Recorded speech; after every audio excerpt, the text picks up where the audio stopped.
This is one of the most misogynistic of all the chapters, and it's gross, it's brutal. And I remember reading a passage from a book by G.K. Chesterton. He talks about the treatment of women and women being allowed to vote. He tries to make the case women not being allowed to vote and not having a voice gets better for them because they don't get the stress. We walk around with the weight of the world on our shoulders, and it's so hard, and it's such a big ask for us. But women, you can just relax. You don't have to think about this man stuff. So demeaning of like these other people, by the way. It's like you're forgetting that these are people. He kind of seems to be doing that too. Like, why wouldn't this other person, just regardless of their body, not want to be involved in decision making,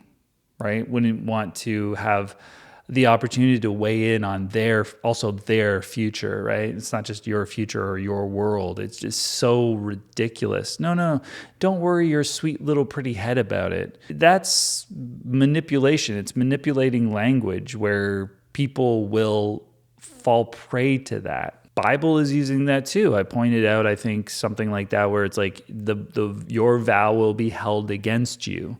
That's different than he needs to keep his vow. I mentioned that when I read the chapter. If you're rash, you know how rash you can get, right? It's this kind of stuff that the goal is to subjugate women and to keep them down. And so he was trying to make sense of that using his style of writing and his paradox and, his clever sort of wordplay.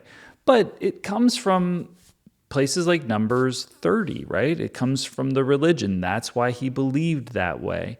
But if you just talk to women, not all of them, some of them are indoctrinated into this. So like a lot of Christians, you got to take their opinion with a grain of salt. But there are a lot of Christians that will tell you, like, I don't like this kind of thing. There's a lot of churches that are going to have women as pastors, women in leadership. And then there's just like countless people out in the world that are women that are going to tell you that they just don't want to have their autonomy taken from them and they don't want to be controlled by a man. We should listen to that rather than just read this stupid book where God's like, women don't even get to have their own word. They can't even make a vow. Like, how gross. It's just so gross.